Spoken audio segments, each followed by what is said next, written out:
tout le monde, bienvenue dans cette nouvelle vidéo. Aujourd'hui on va parler de comment est-ce que j'annote mes livres. C'est un peu the ultimate annotation guide, vous voyez. Ça fait à peu près 5-6 ans que je lis et ça doit faire 4-5 ans, 4-3 ans plutôt, que j'annote mes livres. Alors on va parler de pourquoi je les annote, c'est quoi le but de les annoter, tout simplement parce que c'est la question qui me revient le plus souvent quand par exemple j'annote en public ou même quand je lis et qu'il y a ma famille autour. Ils sont là, mais pourquoi est-ce que t'écris dans tes livres? Pourquoi tu mets des post-it? Donc si vous êtes nouveau dans le domaine de la lecture et tout et que vous n'avez pas forcément ces réponses, je vais vous expliquer en tout cas pourquoi moi je le fais. C'est assez personnel pour chacun et après je vais tout simplement vous expliquer comment j'annote en fonction de quel livre, avec quel outil. C'est tout, donc si jamais ça vous intéresse, bah restez dans cette vidéo. Et ouais, on va voir tout ça aujourd'hui, let's go. Ok, alors déjà, pourquoi j'annote mes livres? Moi, personnellement, j'annote mes livres et j'ai commencé à les annoter pour l'esthétique, I guess, quand j'ai vraiment la raison pour laquelle j'ai commencé à les annoter, c'était vraiment l'esthétique. Je sais pas, j'aimais trop l'esthétique de la meuf intelligente, vous voyez, qui écrit dans ses livres et tout, en mode elle retient des choses alors qu'elle lit de la dystopie de 2012. Voilà, c'était la raison première, c'était pour faire genre, c'était pour faire comme les grandes que je voyais à l'époque sur YouTube qui annotaient leurs livres. J'étais là en mode moi aussi je veux faire ça. Mais aujourd'hui, c'est une toute autre raison quand même. Ma manière de lire a évolué, les livres que je lis ont évolué, donc maintenant mes annotations ont vraiment un but. Et ce but, c'est tout simplement déjà de retenir le fait de rester plusieurs secondes, parfois même plusieurs minutes en fonction de si je dessine, si je surligne, etc. sur une phrase. Ça va me permettre de la retenir, de retenir ce moment. Moi, en fait, les livres, je les vis comme une expérience. En fait, les livres, je les lis pour les vivre, je les lis pour qu'ils me correspondent à moi et pour vraiment que ça soit mes livres à moi, vous voyez.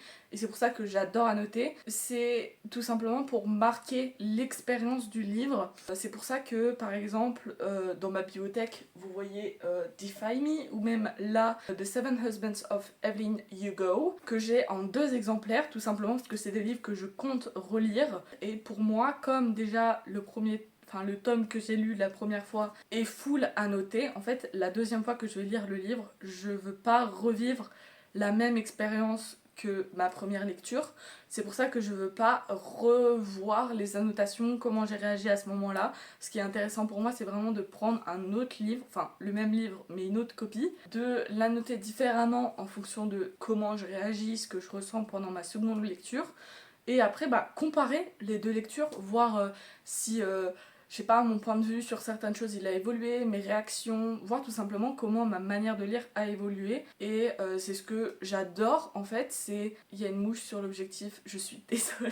C'est plus tard en fait revenir sur ces livres, les feuilleter, voir les annotations et dire ah c'est vrai à ce moment-là j'étais comme ça, ah c'est vrai Nani. Et c'est plus une manière de me voir évoluer moi que voir quelque chose d'important dans les livres. Vous voyez, je trouve ça hyper important, je trouve ça super fun, randomly à 3h du matin de prendre un livre de ma bibliothèque que j'ai lu il y a 2 ans et de voir même comment je m'exprimais, parce que du coup j'écris dans mes livres et au début j'écrivais en français parce que je lisais en français, maintenant que je lis en anglais j'écris en anglais et du coup voir, même à l'époque je faisais des erreurs toutes bêtes dans mes phrases en anglais et donc du coup la dernière fois je regardais vraiment un livre et il y avait une phrase et il y avait full erreur dedans et ça me permet de voir bah ouais mon évolution dans la langue anglaise, même ma manière de m'exprimer, les mots que je pouvais utiliser et tout. Enfin, je trouve ça juste super intéressant. Genre la première fois que je lis un livre, je veux avoir cette expérience et de voir plus tard comment j'ai vécu ce livre en fait. Et je veux qu'il m'appartienne, je veux que ça ne soit pas la copie de ma voisine, de ma meilleure amie, je veux que ce soit ma copie de ce livre.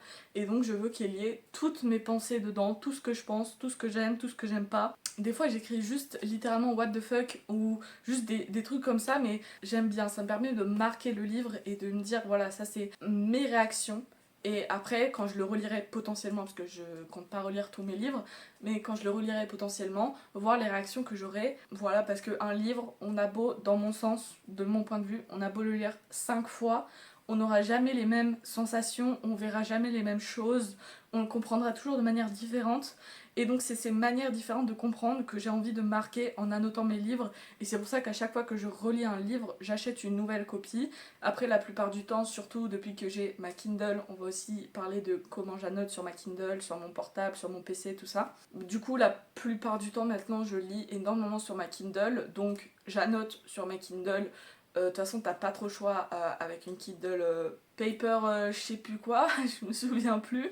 T'as pas trop le choix, juste tu surlignes en gris et tu peux marquer des choses à la rigueur. Et après, si vraiment le livre m'a plu, je vais acheter la copie physique et je vais retranscrire les annotations dans ma Kindle, dans le livre papier. Ça prend des heures et des heures parce que c'est pas les mêmes pages et tout, donc faut vraiment retrouver le truc, réécrire et tout.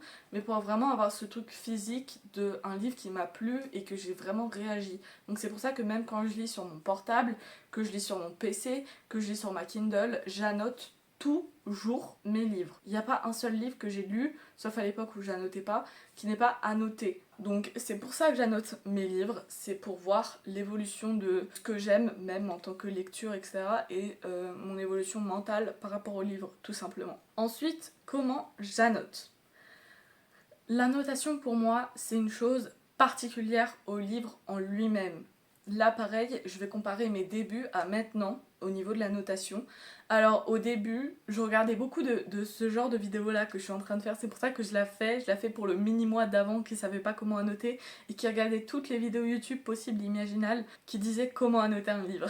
Et elle disait plus ou moins la même chose. Elle disait qu'elle prenait des post-it et qu'elle faisait un code couleur, donc le rose pour le smut, le bleu pour les quotes, tout ce que vous voulez pour les citations et tout.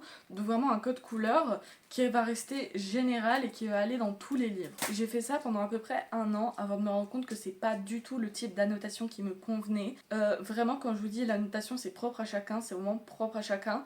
Il y en a, ils vont poser 3 post-it dans un livre parce que, je sais pas, ils vont vraiment annoter que ce qui leur paraît hyper important et tout. Et il y en a, ils vont poser des post-it dans toutes les pages parce que c'est un type différent d'annotation. Mais moi, cette manière-là, avec un code couleur précis à appliquer sur tous les livres, elle me convenait absolument pas. Et je m'en suis rendu compte à partir d'1 an. Quand à partir d'1 an tu te souviens toujours pas de ton code couleur, c'est que vraiment t'en as rien à faire. C'était un signe pour moi que j'aimais vraiment pas ma manière d'annoter et qu'il fallait la changer. Donc maintenant, ce que je fais, j'ai une grande boîte pleine de post-it de toutes les couleurs. Et pourquoi j'ai autant de post-it d'autant de couleurs différentes ? C'est parce que je change de couleur pour chaque livre. En fait, ça c'est venu un peu plus récemment, je crois ça fait 1 an que je le fais. J'adapte la couleur des post-it avec la couleur de la couverture pour que ça matche, pour que ça ait un minimum d'esthétique, même si les post-it fluo qu'on voit déborder, ça me dérange pas forcément, mais pour que ça soit plus beau, etc. J'ai trouvé ça mieux de coordonner les couleurs des post-it avec les couleurs de la couverture. Imaginez, j'ai pris du rouge, du orange et du jaune pour une couverture où il y a du rouge, du orange et du jaune. Et bah pour un livre bleu, je vais prendre du bleu, du vert et du bleu clair, vous voyez. Donc c'est pas du tout les mêmes couleurs, mais ça peut être les mêmes meanings en fonction du livre. En fait, j'adapte le meaning de mes post-it en fonction du livre. Si ça va être un livre de romance, je vais prendre la première page, bon ça je le fais sur tous les livres, je prends la première page du livre, je colle les post-it et j'écris à côté ce que la couleur veut dire. Et ça, je trouve ça super important parce que même quand j'avais un code couleur prédéfini pour chacune de mes lectures, je marquais pas le code couleur au début du livre. Et donc du coup, maintenant, quand je veux voir ces livres-là, je me souviens plus du tout à quoi correspond telle couleur et telle couleur. Donc pour moi, ça me paraît juste bête et juste je regarde tous les post-it sans savoir réellement ce que ça veut dire. Donc je trouve ça hyper important que vous ayez un code couleur prédéfini ou que vous fassiez comme moi et que vous changez les couleurs en fonction de la couverture. Vraiment, je trouve ça hyper important de toujours mettre le post-it et après écrire à côté ce que ça veut dire.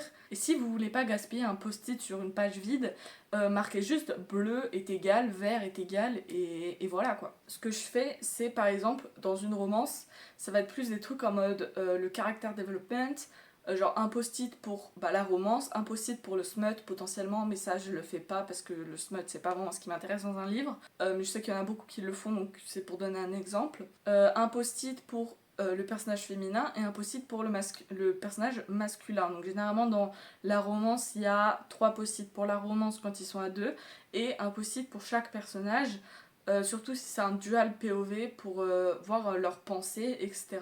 Et par exemple sur une fantasy, ça va être totalement différent, il va avoir plus de couleurs, il y aura une couleur pour les citations, il va pareil souvent avoir des post-it pour chaque personnage, donc les personnages principaux, donc pour marquer leurs pensées ou des paroles qui disent, etc.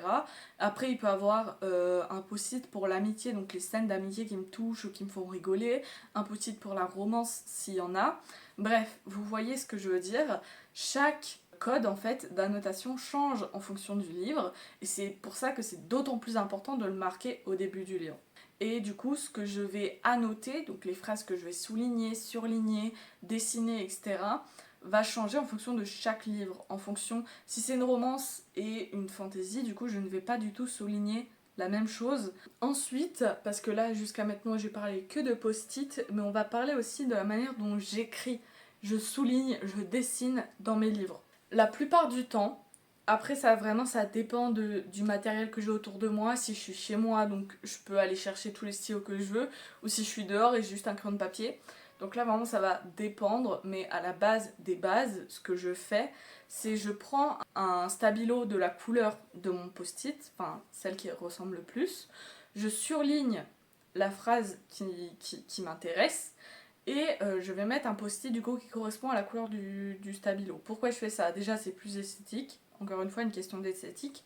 Et deuxième fois, j'annote énormément mes livres et donc des fois il peut arriver qu'il y ait deux choses annotées sur la même page. Et donc du coup quand je mets les post-it et que juste je souligne au crayon de papier et tout, je vois pas forcément quelle chose correspond à quoi, etc. Donc je trouve ça beaucoup plus clair d'avoir la couleur de la phrase avec la couleur du post-it. Et ce que je faisais même à l'époque finalement avec mon système d'annotation basique. Maintenant ce que je fais plus, c'est les dialogues, je vais les surligner du coup avec un surligneur de la couleur du post-it. Et les phrases juste, genre ce qui se passe dans la tête, je vais les souligner. Mais pareil, ça je le fais avec la couleur, enfin un stabilo de la couleur de mon post-it. Et si j'ai pas de stabilo autour de moi, et que j'ai qu'un stylo bleu, un crayon de papier, un stylo noir, hein, tout ce que vous voulez, bah je vais annoter juste avec ce stylo et je vais juste dans ce cas-là souligner. Voilà, et au niveau des dessins, soit je fais juste des petits cœurs quand c'est vraiment des trucs que j'aime, etc. Et je fais juste des petits cœurs et tout parce que ça prouve que vraiment je suis là mon. Ou sinon en matière d'autres dessins, j'ai tout simplement des dessins pour enjoliver la page, on va dire. Ça va vraiment être des dessins dans le thème, genre, je sais pas, des. Je me souviens d'une fois où j'avais fait des petites plantes qui descendaient le long de la page et tout. Donc ça va surtout être pour les fantaisies. Juste pour, je sais pas, enjoliver la page et pour me mettre encore plus dans l'ambiance, vous voyez. Je l'ai fait que sur 2 livres, je crois, mais j'adore faire ça. Vraiment, j'adore. Voilà, ça c'est vraiment mon système de notation, comment je la note, donc avec des post-it, des stylos et potentiellement des dessins.